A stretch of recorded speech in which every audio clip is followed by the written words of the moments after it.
Agora é o NTV News. Vereadores de Lagamar não recebem denúncia contra a presidente da Câmara. Denunciante pedia quebra do decoro parlamentar e acusou o vereador de divulgar imagens de homem que saiu correndo nu da casa dela. Relator da comissão processante que analisa a denúncia contra o vereador Lázaro Borges opina pela cassação do vereador. Rapaz que teria reagido à abordagem é baleado por policial e morre. Em outro homicídio de um jovem de 24 anos baleado na Orla da Lagoa, suspeito se apresenta à polícia. E homem que teria ajudado na fuga é preso com 8 quilos de maconha. Polícia Rodoviária Estadual registra redução de acidentes no feriadão, mas flagra muitos por embriaguez ao volante. Iniciativas de colaboração com o meio ambiente como peixamento só mediante pagamento de taxa. Futebol. Atlético vence o Xará Paranaense. Patense, engenheiro da Mercedes da Fórmula 1, recebe troféu de Lewis Hamilton e mundo aplaude iniciativa. Ministério reduz tempo e libera a terceira dose contra a Covid-19 para todos com mais de 18 anos. A volta às aulas na APAE próximo ao encerramento do ano letivo. Tem ainda a análise da notícia e muito mais informações a partir de agora no NTV News.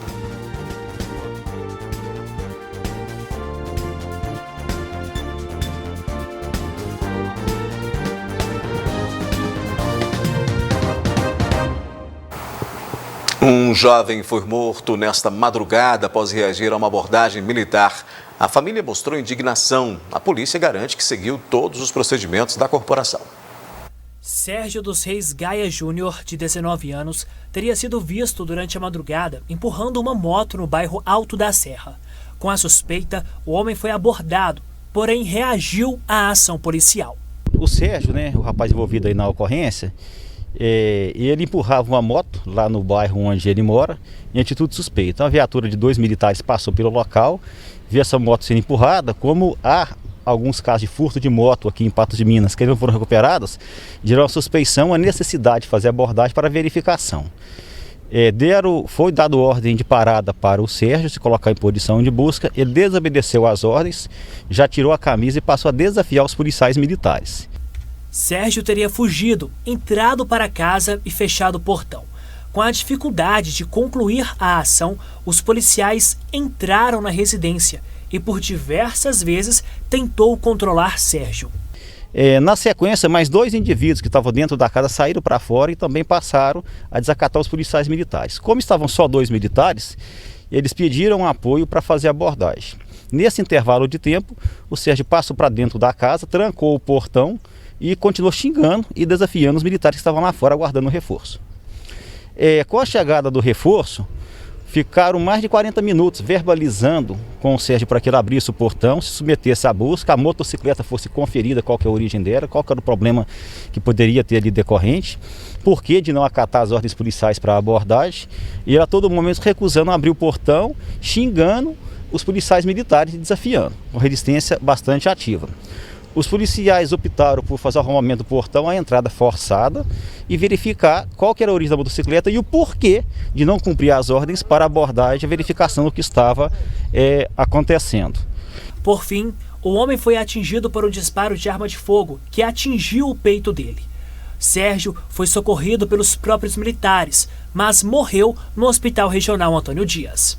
Quando os militares adentraram na casa, na verdade no quintal, lá tem um lote no fundo, os indivíduos que lá estavam, no caso os suspeitos, não os moradores, os suspeitos, pularam para a casa do lado, onde havia outros policiais já fazendo o cerco também. Um foi apreendido na casa do lado, o Sérgio pulou de volta para a casa onde mora a mãe dele, que ele também reside lá no local. Quando ele pulou de volta, os policiais tentaram ainda verbalizar com ele, para se colocar na posição de busca, usaram agente químico, spray de pimenta com espargidor, para tentar quebrar o ânimo exaltado que ele estava, resistência ativa, não surtiu o efeito desejado.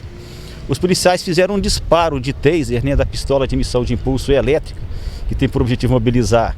Esse disparo não surtiu efeito, ele arrebentou os dardos, ele não surtiu efeito, e ele foi em direção ao policial militar que estava armado, tentando agredi-lo com voadora. Considerando a resistência ativa desse suspeito, o policial, se vendo acuado, fez um disparo de arma de fogo, que ele portava de .40, atingiu ele no peito e ele caiu. De imediato, ele foi colocado na viatura policial e foi socorrido até o hospital regional, onde chegou com vida, foi atendido, foi encaminhado ao bloco cirúrgico e recebeu atendimento médico. Em maio deste ano, Sérgio teve uma ocorrência quase semelhante a essa, de resistir a uma abordagem policial. Vale lembrar que o Sérgio, ele já tinha uma ocorrência policial, tem outras, né? Mas tinha uma ocorrência policial do mês de maio desse ano, onde ele resistiu ativamente à abordagem policial e, inclusive, na ocasião, feriu 2 militares. Nossa equipe conversou com o tio de Sérgio, que demonstrou a indignação com o fato. Ele estava na moto, o irmão dele foi levar ele. Aí a moto caiu. Aí entrou para dentro, os policiais já chegou agredindo, desligando a luz, jogando spray de pimenta. Por que eles não imobilizou ele? Se eles disse que era 12, mas o pai dele disse que era 30. Será que eles não têm capacidade para imobilizar uma pessoa, não? Eu sou vigilante. Toda vez que eu for fazer alguma coisa, o que eu faço? Imobiliza alguém. Será que eles não têm essa capacidade, não? Será que eles não têm um treinamento, não? Ou será que é porque agora é hora de matar mesmo? Um cara desse não merece nunca vestir uma farda da polícia. Quando você dá um tiro de phaser na pessoa, a mãe dele está abraçada, arranca e dá um tiro nele. Será que se fosse na casa, no centro da cidade, a pessoa fazia isso? Até quando nós vamos ficar nessa covardia? Será que até quando vai acontecer isso? Agora esse cara que fez isso, será que ele vai fazer o quê? Vai matar outros, fazer outras mães chorar? O que a gente pode fazer com isso? Até quando nós vamos ter que aguentar isso? Até quando? Os procedimentos legais cabíveis à Polícia Militar já tiveram início.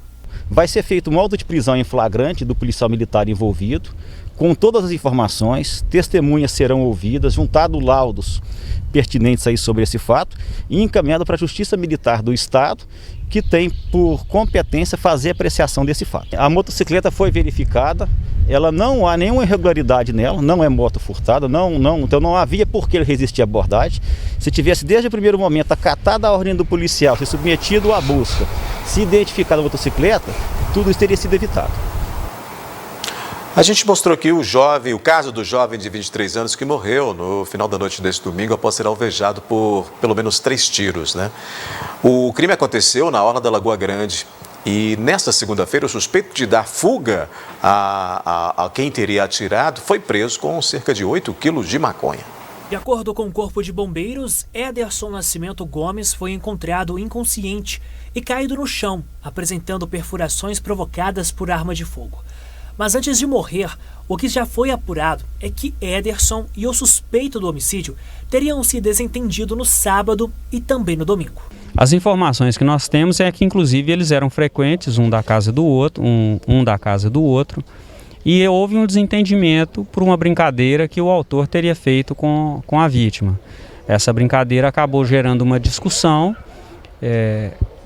As informações que a gente tem das testemunhas é que não teria havido uma agressão ao autor, mas somente uma discussão mesmo, uma via de fato, um empurrão, alguma coisa nesse sentido. E aí o autor, mais tarde, né, já em posse de uma arma de fogo, retornou ao local e efetuou disparos de armas de fogo em direção à vítima. Contudo, nenhum deles acertou. Ele até imaginou que teria acertado, mas não acertou. Ainda no domingo, o suspeito teria disparado contra Ederson, porém ele não foi atingido. Já no final da noite, o homem abordou a companheira de Ederson, a seguiu até a orla da lagoa e lá matou o desafeto. Mais tarde, a vítima fez uma ligação para a esposa dele, informando onde estava. Eles combinaram de se encontrar em um local. O autor, então, no meio do caminho, teria abordado a esposa da vítima e, sob ameaças de morte, teria forçado a mulher até levá-lo até onde a vítima estava. E aí, no local, já efetuou os disparos e a vítima veio a óbito no local mesmo com o socorro do SAMU. Nessa segunda-feira, um homem foi preso com 8 quilos de maconha. Ele é o suspeito de dar fuga para o suspeito do homicídio. O indivíduo que já foi identificado e preso teria dado o apoio na fuga do autor do homicídio e eles evadiram pelos bairros. As viaturas realizaram diversas diligências, foram em vários endereços conhecidos, algumas denúncias foram verificadas, porém o autor até o momento não foi localizado. O comparsa, que teria dado apoio na fuga é quem foi localizado, inclusive em posse de entorpecentes, e foi preso e conduzido à delegacia. Algumas embalagens contendo maconha, um volume até significativo, na residência onde ele estava, no local onde ele foi encontrado. Pois é, o suspeito de matar Ederson Nascimento Gomes se apresentou à polícia, confessou homicídio e teria confessado ainda a participação em outro crime. Ainda nessa edição a gente vai contar mais detalhes. Na sequência, no NTV News, Polícia Rodoviária Estadual registra redução de acidentes no feriadão, mas flagra muitos por embriaguez ao volante na região. E a gente tira as dúvidas sobre guarda compartilhada e direito à visita. Já já. Uma mãe preocupada com a filha caçula procurou nossa equipe de reportagem. Separada do ex-companheiro depois de 3 anos sem contato, o homem entrou em ordem ou com uma ordem judicial para ter direito a ver a filha. Ela tem medida protetiva contra ele, mas isso nada tem a ver com direito à visita. Essa mulher é mãe de 2 crianças, uma de 12 e uma de 4 anos de idade. As 2 filhas são de pais diferentes, mas alvos de uma mesma preocupação da mãe. O pai da mais velha, que segundo conta, nunca participou da criação da filha, mas neste ano entrou com uma ordem judicial para garantir o direito de visita. A mãe ficou 4 meses sem conseguir visitar a filha direito e, preocupada com a situação, foi atrás de respostas. Foi um dia muito triste para mim, porque eu tive que deixar a minha filha aí, foi uma situação horrível. E eu sabia que a minha filha ia passar por coisas ruins, conhecendo o pai dela do jeito que eu conheci, eu sabia que a minha filha ia sofrer. E foi 4 meses, eu custava ver minha filha, ele fez de tudo para impedir que eu visse minha filha, ele agredia minha filha sofreu abuso. Ela conseguiu que o ex-companheiro fosse afastado da filha mais velha. Mas agora o pai da mais nova, de 4 aninhos de idade, também entrou com ordem judicial e a mãe teme que o mesmo possa ocorrer com a caçula. Estou indignada de não ter participado de nenhuma audiência, não ter sido ouvida pelo juiz, nada, em momento nenhum, e de repente chegou uma intimação para mim dizendo que eu sou obrigada a deixar a minha filha passar os fins de semana com o pai.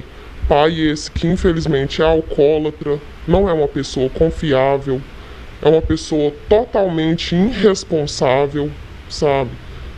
Então, eu tô assim indignado, eu quero ajuda.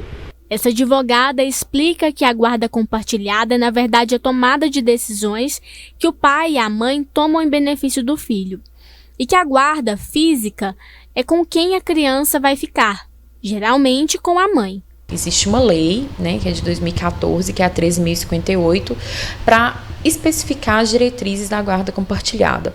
A guarda compartilhada não significa que o pai vai ficar 15 dias com a criança, a mãe 15 dias, ou um mês com o pai, um mês com a mãe, tá?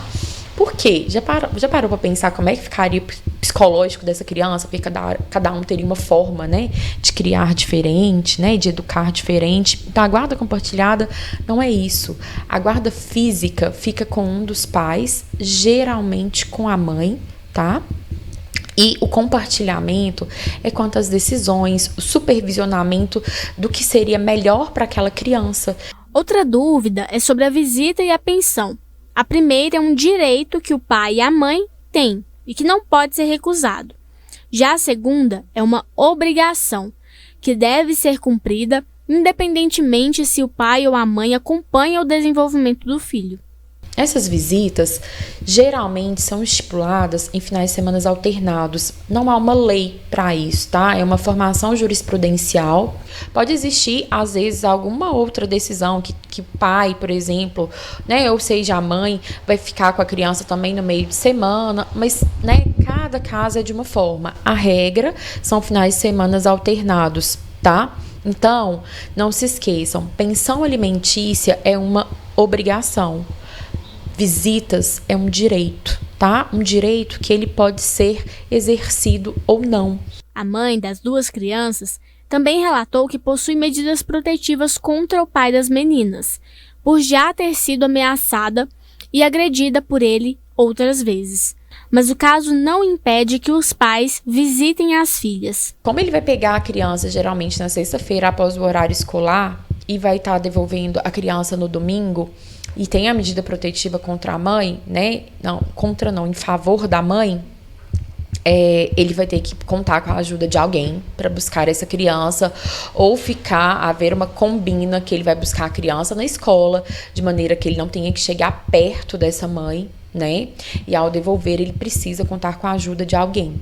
A exceção para que o direito às visitas seja dispensado é quando há medida protetiva em favor da criança ou do adolescente. Se a medida protetiva for em favor da própria filha, que é a criança que vai ser visitada, então essa visita ela não vai acontecer.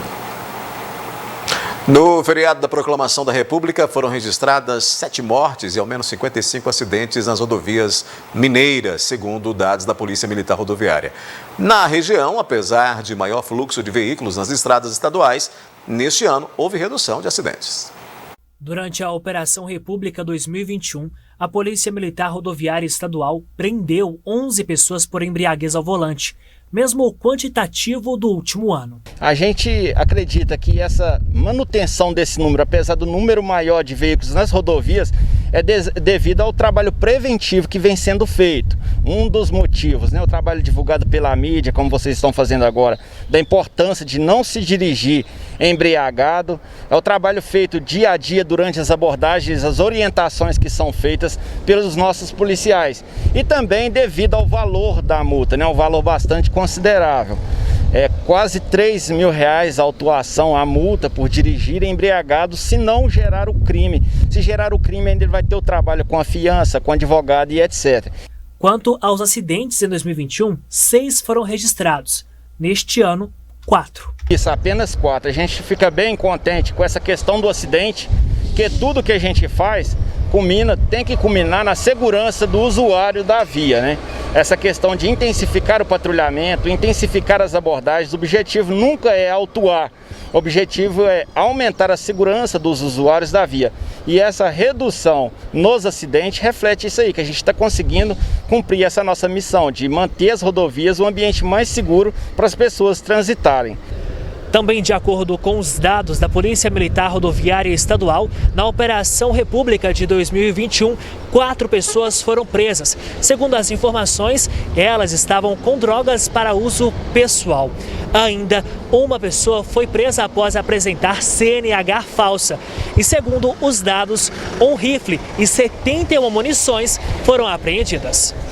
A gente faz as abordagens, a gente procura arma de fogo, droga, documentos falsos, foragidos da justiça, dentre outros crimes aí. Então esse número, ele demonstra que a gente está atuando com esse foco, né, de cumprir essa responsabilidade de contribuir para o policiamento ostensivo.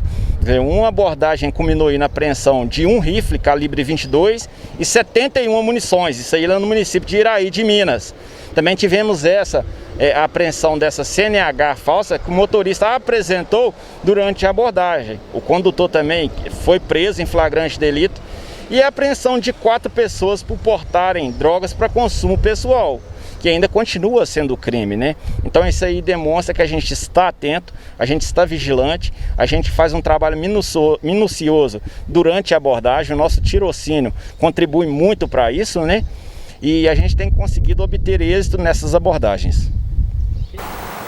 O sistema de pagamento instantâneo do Banco Central, Pix, completa nesta terça-feira 1 ano e com nova funcionalidade, né? Foi implantado o mecanismo especial de devolução que agilizará o ressarcimento caso a pessoa tenha sido vítima de fraude ou de falha operacional das instituições financeiras. O Pix completa 1 ano e com mais dispositivos que conferem segurança aos usuários, isso por conta das preocupações com a segurança do sistema. Medidas adicionais foram adotadas como bloqueio por até 72 horas de recebimento por pessoa física em caso de suspeita de fraude. Há sistema de notificação obrigatória de transações rejeitadas e devolução de valores pela instituição recebedora em casos de fundada suspeita de fraude ou falha operacional nos sistemas das instituições participantes.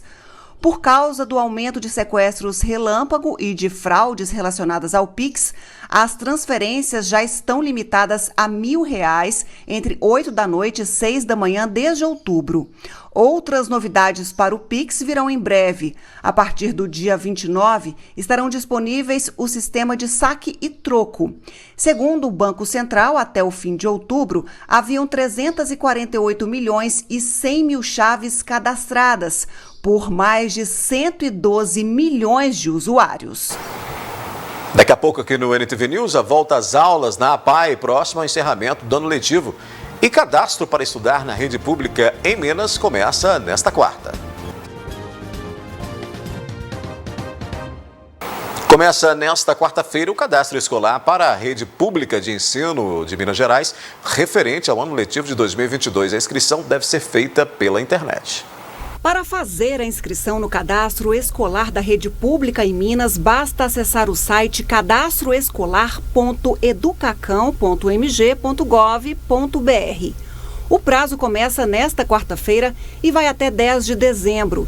Devem se inscrever estudantes que vão ingressar no primeiro ano do ensino fundamental com 6 anos ou que completam até 31 de março de 2022 e quem deseja ingressar nos demais anos de escolaridade da educação básica. Também devem realizar o cadastro estudantes matriculados em 2021 na rede estadual que não renovaram a matrícula para o próximo ano. Pois pessoas sem acesso à internet podem comparecer em escolas estaduais para realizarem aí as inscrições. Depois de mais de um ano sem atividades presenciais, as aulas na APAE também foram retomadas. Mesmo faltando poucos dias para o encerramento do ano letivo, foco nas aulas que tem como o foco principal o desenvolvimento das habilidades. Após o decreto para retorno das aulas presenciais obrigatórias, cerca de 90% dos alunos e usuários voltaram para a APAE em Patos de Minas. Os outros 10 continuam em casa, estudando, respaldados por laudo médico. O ensino remoto foi uma aprendizagem para todos nós, para os pais, para a comunidade, para o próprio aluno. Em se tratando de uma escola de educação especial, isso é mais evidenciado ainda. No retorno híbrido, o aluno tinha a opção de retornar para esse casa, pedagógicas dele ainda possa desenvolver as suas habilidades. Para Felipe, foram dias felizes e tristes ao mesmo tempo, longe das atividades presenciais. Mas com o retorno de agora, ele não esconde a satisfação.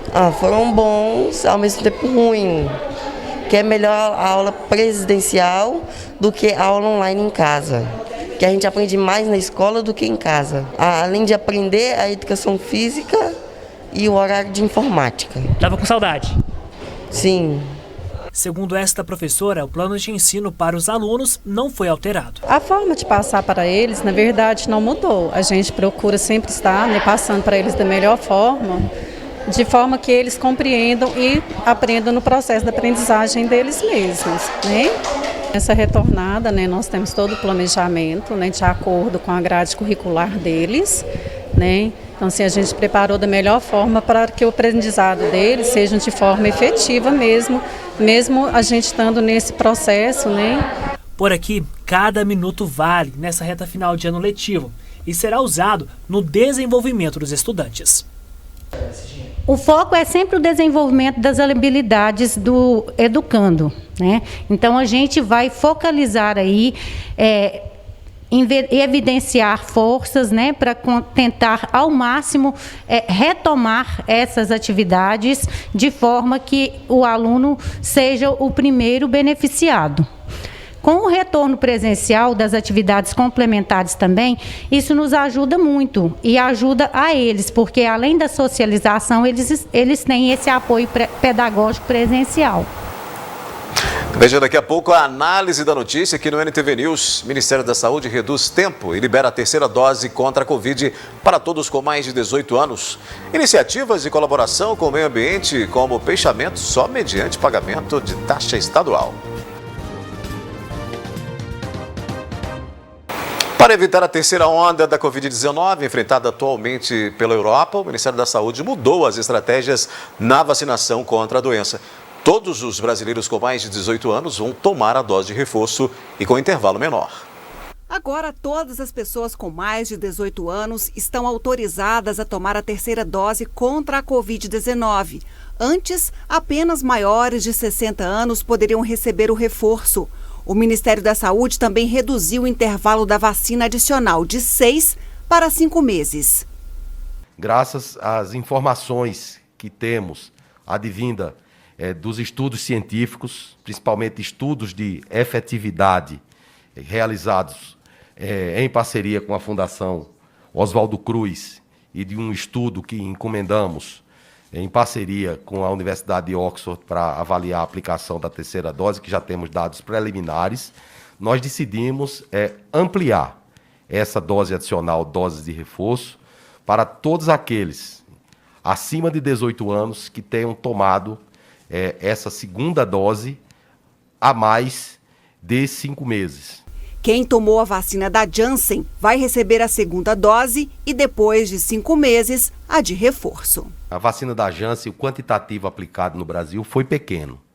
E, do início, a recomendação é que essa vacina fosse de dose única, né? Hoje nós sabemos que é necessário essa proteção adicional. Então, esses que tomaram a vacina da Janssen, eles vão tomar a segunda dose do mesmo imunizante, né? E como nós temos quantitativos, não vai ser um esforço muito grande. E lá na frente, a sequência completou 5 meses da segunda dose, receberá uma dose de reforço, preferencialmente com uma vacina diferente, uma vacinação heteróloga.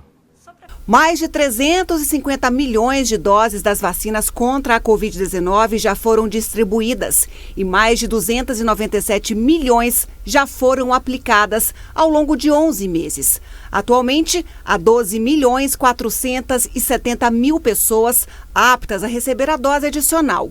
O ministro garantiu que há vacina para todos e o reforço é uma estratégia para evitar a terceira onda, como enfrentada na Europa. Nós temos doses de vacina suficientes para garantir que essas vacinas elas cheguem tempestivamente a todas as 38 mil unidades básicas de saúde do Brasil. Então, com isso, nós vamos ter uma cobertura vacinal maior da nossa população e evitar o que está acontecendo em alguns países da Europa. Análise da notícia começando por aqui, comigo Gui Boaventura, para a gente já começar com esse assunto. Afinal de contas, nós temos aí uma mudança nessa vacinação para públicos bem amplos agora, nesse período já determinado aí pelo Ministério da Saúde. Boa noite, Gui. Boa noite para você, Odair. Boa noite ao nosso telespectador. Agora, essa mudança de estratégia do Ministério da Saúde me faz raciocinar a situação hoje praticamente no Brasil todo, porque hoje, forçosamente, para agradar a população, para agradar as pessoas, para agradar principalmente o empresariado, que por sua vez também não tem nenhuma culpa disso e tem até razão em pedir uma solidariedade, começa a abrir muito, abrindo eventos, abrindo para fazer o jogo de futebol com estádio cheio, o carnaval está vindo aí, e o Ministério da Saúde correndo para vacinar as pessoas. As situações agora se inverteram. O Ministério da Saúde quer correr agora para vacinar todo mundo, para evitar uma terceira onda. Está prevendo aí uma terceira onda que pode acontecer, não é que vai, não, mas pode acontecer uma terceira onda da pandemia aqui no Brasil. E aí eu pergunto, devemos mesmo abrir como nós estamos abrindo, já que o contato das pessoas, a aglomeração principalmente, que seria um dos grandes motivos da transmissão do vírus, porque se uma pessoa não está próxima da outra, não tem a possibilidade de transmissão, e aí vai ficando cada vez mais raro essa transmissão, e aí a gente começa a aglomerar de novo, com o Ministério da Saúde correndo atrás de vacina e colocando vacina disponível para todo mundo e antecipando a terceira dose, para que não tenhamos a volta uma recidiva aí, não tenhamos uma terceira onda dessa vacina. Será que nós estamos certos de abolir o uso da máscara, de não pregar mais o uso do álcool em gel, de não pregar, eu estou falando isso em relação ao poder público, ao Estado e ao município, ou aos municípios, aqui no estado de Minas Gerais, principalmente, ao Estado que o Zema já sinalizou com a mudança na questão da exigência do uso da máscara, e do município que também já proferiu alguma declaração a respeito disso. Será que nós estamos no caminho certo mesmo? Ou será que era melhor segurar até a virada do ano, passar as festas de final de ano, passar tudo isso aí, a gente começar um 2022 e medir, como se diz lá na roça, a água com o fubá para saber se a gente pode realmente ter essa abertura? Eu fico temeroso porque não é à toa que o Ministério da Saúde está fazendo essa mudança e antecipando essa terceira dose, essa dose de reforço, viu, né? Muito bem. O Gui, falando ainda da pandemia, a gente vai colocar na tela aí os boletins comparativos, né? Não tivemos aí no fim de semana nem no feriado a divulgação, mas o boletim epidemiológico de Patos, da Prefeitura de Patos de Minas, né, feito aí pela Secretaria Municipal de Saúde, registrou mais 11 casos, isso em relação ao boletim da sexta-feira. Não houve confirmação de óbitos nesses dados aí, né? Há um patense internado, apenas um internado, e recebe os tratamentos em leito clínico. Com relação à ocupação hospitalar, são 4 pessoas internadas no município, né? E a gente pode até colocar o outro boletim aí, Luiz, com relação às internações, né? São apenas 4 pessoas internadas, aí você tem um percentual em comparação ao da semana passada, que nós tínhamos 4,76, hoje temos 10,26. Isso em leitos clínicos. De Patos de Minas já sabemos, como eu já disse, apenas um. Esses outros que aumentam aí essa estatística, esse percentual, são aí aqueles atendidos em Patos de Minas, mas de outros municípios. A notícia boa é que a gente mantém aí zerado o percentual de ocupações em UTIs. Mas é claro, é sempre, como você acabou de dizer, é sempre bom que a gente se cuide para mantermos esses bons números e, quem sabe, né, conseguirmos zerar também aí os leitos clínicos que ainda permanecem, pessoas sendo aí atendidas pela Covid-19, né? O problema em relação a esses números aí, Odair, é que a gente sabe, né, e os especialistas têm falado a respeito disso, que não é só chegar no zero de contaminação, no zero de internação em leitos clínicos, no zero de internação em leitos de UTI. É preciso tempo de permanência nesses números, ou nessa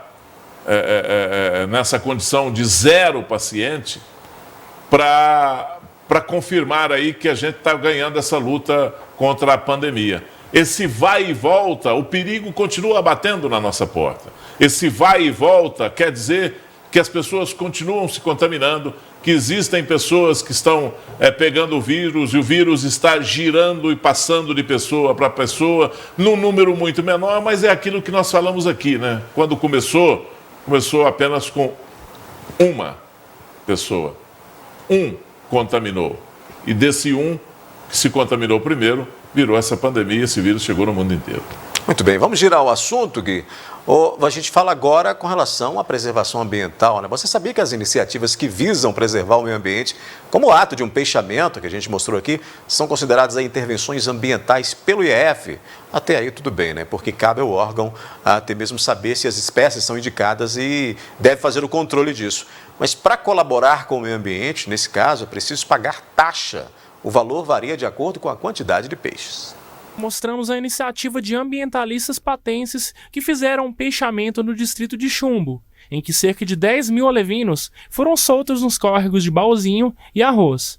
A ação, apoiada pelo poder público, foi feita por membros da Colmeia, coletivo local de meio ambiente de Patos de Minas, e por membros da Codevasf, Companhia de Desenvolvimento dos Vales de São Francisco e Paranaíba.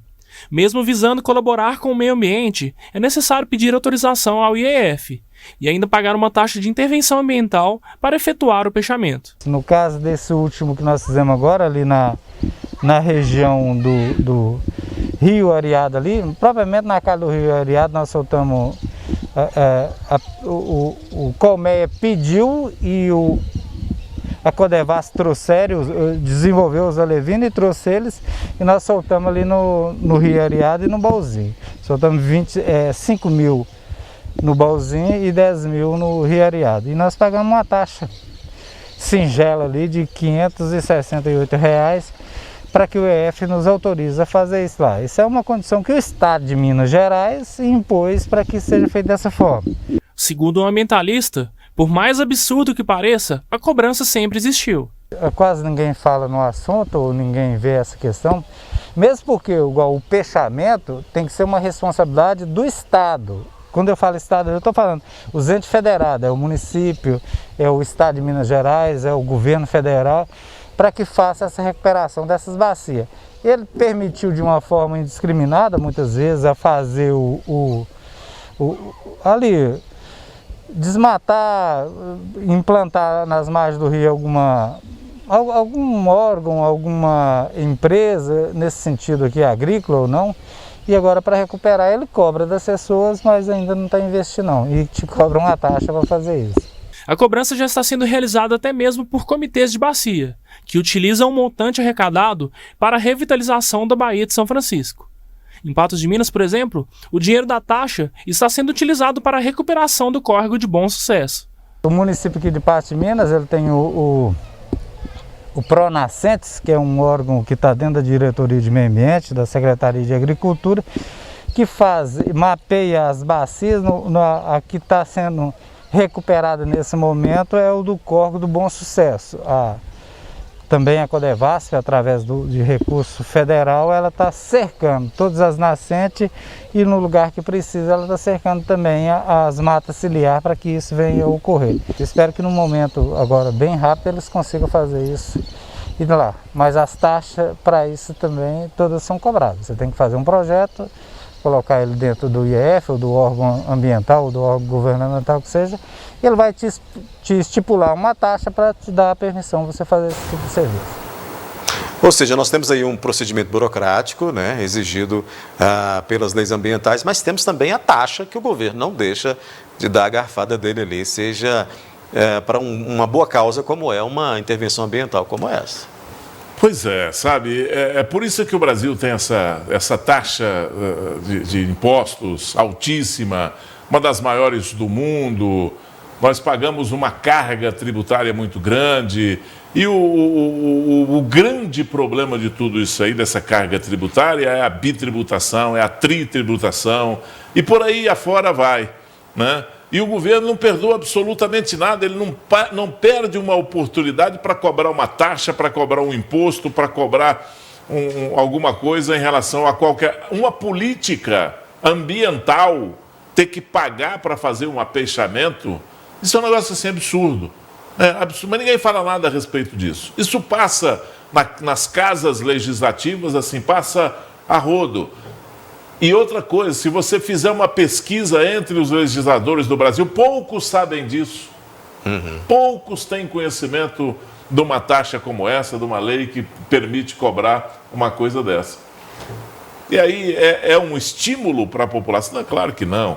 É um desestímulo para a população, para as pessoas, para os abnegados, né, para os ambientalistas fazerem esse tipo de coisa. Mas, escolas, enfim, né? Escola e tudo isso aí tem que pagar uma taxa para fazer isso aí. É um absurdo, né? Absurdo. Vamos fazer uma parada rápida aqui no Newsg. Ainda hoje, em votação equilibrada, vereadores de Lagamar não recebem denúncia contra a presidente da Câmara.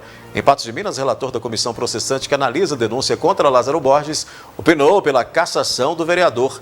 Vamos falar também de futebol. O Galo venceu o Atlético Paranaense e Patense, engenheiro da Mercedes, da Fórmula 1, recebe troféu de Lewis Hamilton e mundo aplaude. O Campeonato Mineiro de 2022 terá início no dia 26 de janeiro, com semifinais em 27 e 30 de março. A decisão do estadual para determinar quem será o time campeão ocorrerá em partida única. A decisão foi tomada na tarde desta terça-feira durante a reunião do Conselho Técnico, promovido pela Federação Mineira de Futebol. O encontro contou com a participação dos representantes de Atlético, América, Cruzeiro, Tombense, URT, Pouso Alegre, Caldense, Atlético, Uberlândia, Patrocinense, Vila Nova e Democrata de Governador Valadares. Dos 12 clubes participantes, o Atlético foi o único a votar a favor de uma final com 2 jogos. O que nós temos aí então, portanto, já definido, né? Só o Atlético foi contra a final com um jogo só, do Campeonato Mineiro do ano que vem. Já temos definido então que o estadual será em apenas uma final com apenas um jogo. Pois é, mas para que 2? O Atlético vai ser campeão mesmo? Com esse time aí, ninguém segura, né? Com esse time aí disputando um Campeonato Mineiro, ele vai treinar durante o período do Campeonato Mineiro para voltar para o Campeonato Brasileiro. Ele não precisa de 2 jogos na final mesmo. Agora, isso é um absurdo, né? A Federação Mineira de Futebol, a cada dia que passa, destrói mais o Campeonato Mineiro. O Campeonato Mineiro que já é deficitário, o Campeonato Mineiro que é escravagista, porque pegam Cruzeiro, Atlético e no América não, porque não tem essa moral na Federação Mineira de Futebol, mas Cruzeiro e Atlético escravizam os clubes do interior e ponto final. Tem um campeonato para eles serem colecionadores de taça. Pois é, por falar em futebol, Gui, segue a caminhada do Atlético Mineiro rumo ao sonho da conquista do Campeonato Brasileiro, né? O sonho cada vez mais próximo depois de 50 anos, né? Nessa terça-feira, o Galo venceu o Atlético Paranaense por 1-0 numa partida pouco criativa. Os alvinegros parece que só acordaram depois de uma discussão em campo que rendeu inclusive cartões amarelo para Carlos Eduardo do Furacão e Jair e Diego Costa do Galo. O Atlético Mineiro fez 1-0 aos 45 minutos da etapa inicial com o Zaracho. Na volta do segundo tempo, mais confusão, mas entre a torcida, né? Segundo o Departamento de Matemática da UFMG, a probabilidade do Clube Alvinegro levantar a taça do Brasileirão é agora de 98,9%. Mas ainda faltam 6 rodadas. O Galo abriu, portanto, 11 pontos do Flamengo, que tem um jogo a menos.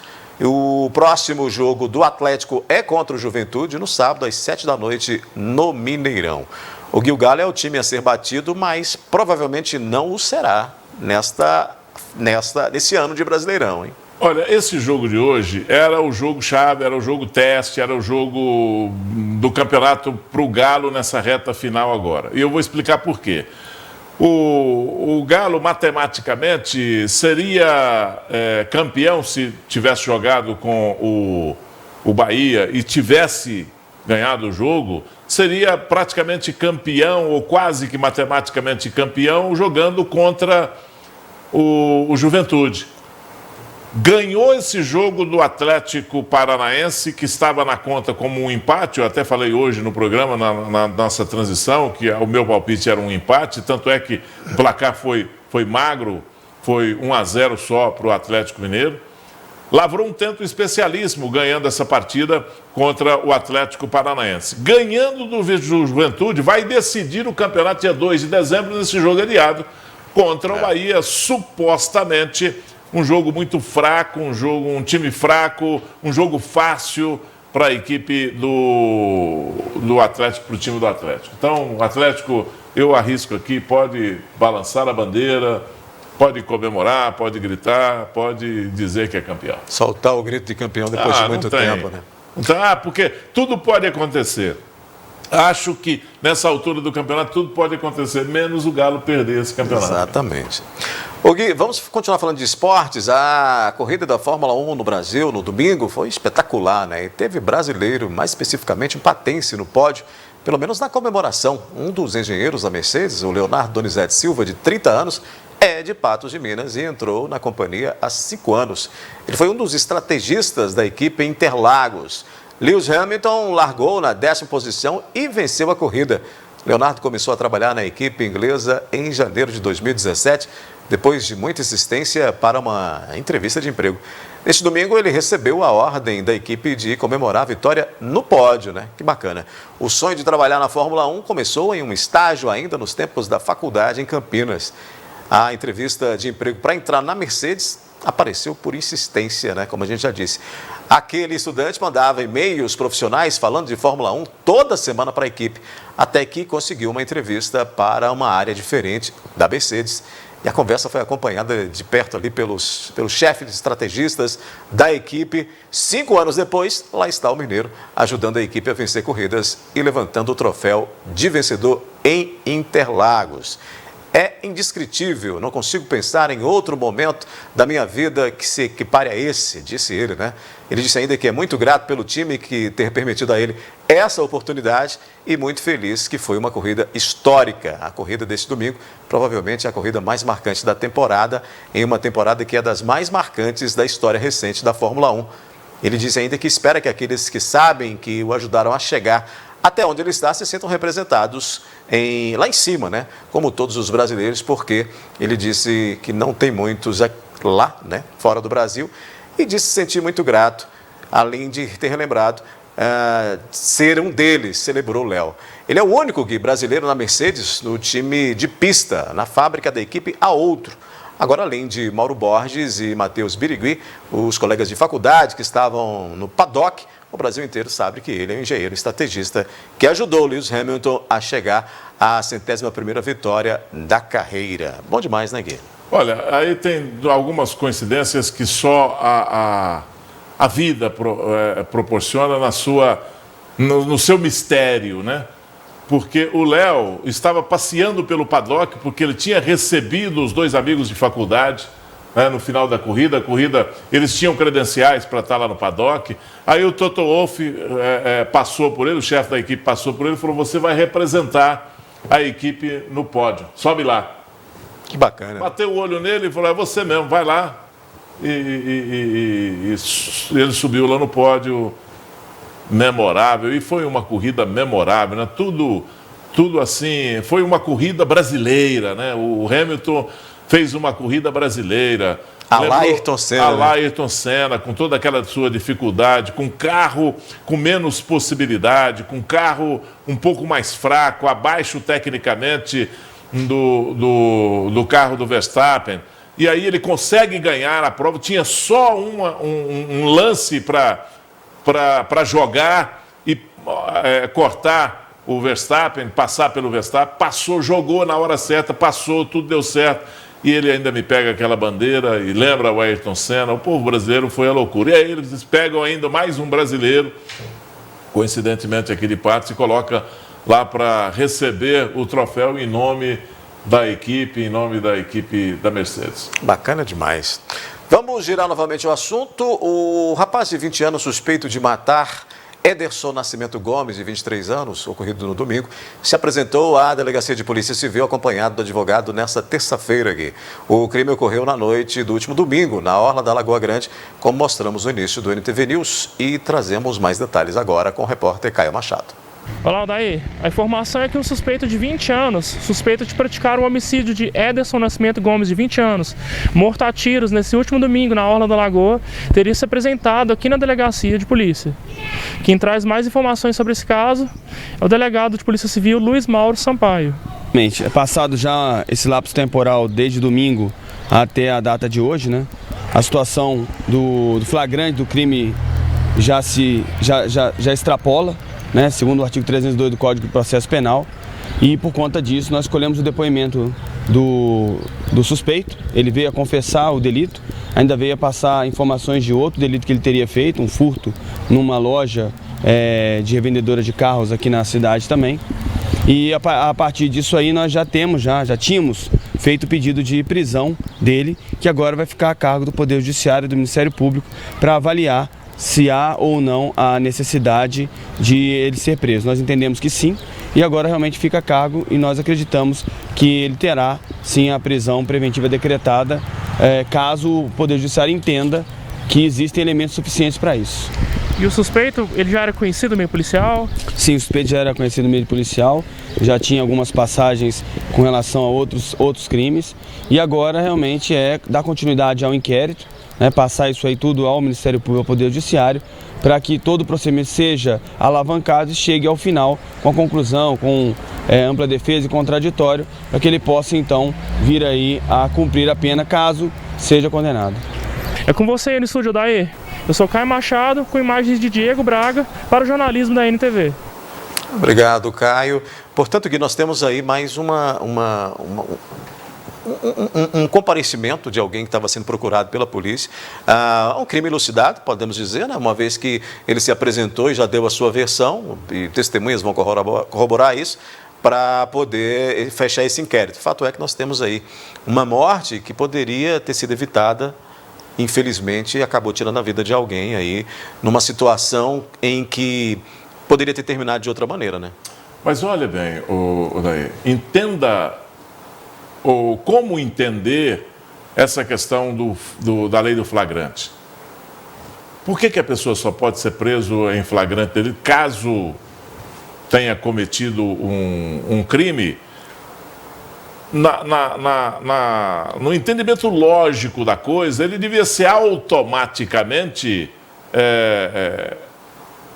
condenado não, preso, né, com a autorização da justiça, ou preso e levado ao conhecimento do juiz, para saber se ele permanece preso ou não. Não é simplesmente o seguinte, olha, não, já saiu do flagrante, já acabou isso aí, ele pode se apresentar, embora foi lá, se apresentou, agora o delegado tem que fazer todo um esforço de convencimento, de entendimento, levar tudo isso aí para o juiz, para ver se o juiz decreta a prisão preventiva dele e ele vai preso. Caso contrário, ele vai ficar solto, pode sumir, ele tem tempo para fazer absolutamente tudo aquilo que quiser, né? Inclusive desrespeitar a lei de novo. Então, essa questão do flagrante é preciso ser melhor estudado no Brasil, isso precisa acabar, porque isso só beneficia o infrator, só beneficia quem comete um crime. Eu queria entender o que estava na cabeça do legislador quando ele escreveu essa lei. Não, você só pode ser preso até 24 horas ou até cessar as diligências. 24 horas seria o prazo do flagrante. Caso contrário, você não pode ser preso mais. Por quê? Muda a situação dele ter matado ou não ter matado uma pessoa? Muda a situação do crime dele? Claro que não muda. E o sujeito que comete um crime, que já tem passagens pela polícia, que seguidamente tem encontros com a polícia e às vezes até com a justiça, ele merece ter o benefício do flagrante? Eu não estou falando especificamente desse caso, não, é generalizado. Porque essa questão do flagrante só coloca o infrator na rua. Ele não existe justificativa e amarra as mãos da polícia, porque a polícia com ele preso trabalha muito melhor o caso, elucida muito melhor o caso, e isso faz com que o cidadão fora da prisão possa articular melhor, possa, inclusive, interferir na questão das testemunhas, pode interferir nas questões de prova, tudo isso. E a pessoa beneficiada pela lei, e a lei não é culpa nem do delegado, nem do Ministério Público, muito menos dos juízes, porque a lei, a regra é essa. Isso foram os nossos legisladores que escreveram isso. Muito bem. Vamos falar de política? A sessão de julgamento para votar o parecer final da comissão processante que apura denúncias contra o vereador Lázaro Borges está agendada para a próxima quinta-feira, 18 de novembro. O parecer da comissão processante aponta para a cassação de Lázaro. A reunião extraordinária será aberta ao público, meu caro Gui Boaventura. Aí vem a questão da sequência da coerência, né? A comissão processante que apurou o caso do Marquinhos optou também por indicar a cassação do Marquinhos. Não é diferente o caso, sabe? É um caso de quebra de decoro. É entendido como quebra de decoro. E quebra de decoro, essa Câmara, essa legislatura, entende que quebra de decoro, seja ela qual for, tem que ser... o indicativo é cassação. Então, para, inclusive, ser coerente, continuar sendo coerente, o Lázaro Borges tem tudo para ser cassado também. Muito bem. Falando ainda sobre Câmara, mas agora de outra cidade, o presidente do Legislativo Municipal de Lagamar foi denunciado nesta terça-feira por quebra de decoro. Ele foi acusado por uma moradora de divulgar imagens que a colocaram em situação vexatória. A denúncia, no entanto, foi rejeitada pelos vereadores. De acordo com a denúncia apresentada na reunião desta terça-feira na Câmara Municipal de Lagamar, o vereador José Pereira de Oliveira Júnior, presidente da Câmara, teria divulgado imagens impróprias e pessoais da denunciante, Janaína Mateus, o que caracterizaria quebra de decoro. O texto esclarece que no dia 11 de agosto deste ano, Janaína, o ex-companheiro dela e um terceiro envolvido teriam discutido em casa. Um vídeo mostra o momento em que, após a discussão, o então companheiro sai atrás da terceira pessoa, que aparece nua percorrendo a via. A denunciante acusa o vereador de divulgar as imagens que resultaram na separação da mulher com o ex-companheiro e na perca de seu emprego. Também na denúncia, fotos de montagens teriam sido divulgadas após o ocorrido, como sendo chacota com a situação da mulher. Os vereadores, no entanto, entenderam que não havia provas e argumentos suficientes que justificassem o recebimento da denúncia. Votaram contra os vereadores Abedon Modesto Thiago, Daniel Lopes Fernandes, Geraldo Braz Germano, Ismael Marques Pereira e Silas Vieira de Oliveira. E votaram a favor do recebimento da denúncia os vereadores Davidson William da Silva, Delvex de Deus Pereira, Giovanni Gonzaga da Silva e Paulo Alessandro Caixeta dos Reis. Porque nós temos os bastidores da política em Lagamar bastante movimentados, né? Mas esse aí não é um caso para ser apresentado, não. Isso é um caso para a polícia, né? Isso é caso para o Ministério Público, para ser apurado. É um negócio, assim, extremamente complicado e deprimente estar acontecendo isso lá em Lagamar. E bater lá na Câmara com essas imagens aí desse sujeito correndo nu pela rua, sabe, e a acusação de que ele estava com a denunciante e que o marido chegou, o companheiro chegou e pegou no flagra e aí o outro saiu correndo. Isso é um absurdo, um negócio desse, parar para ser julgado na Câmara Municipal. E olha bem, isso é mais um caso que vai para a internet, vai para a rede social, que prejudica um punhado de gente, sabe? E aí não tem como nem achar quem colocou isso primeiro nas redes e quem vai replicando esse tipo de coisa aí nas redes sociais. Muito complicado isso aí. Agora, isso é um assunto para polícia. Muito bem. Com essa a gente encerra a análise da notícia. Amanhã a gente volta de novo. Obrigado aqui por sua participação. Vamos aí. Obrigado, boa noite. Amanhã, meio-dia, ele está firme aí na audiência, na tela da NTV. Eu volto amanhã às 19h. Boa noite para você, até lá.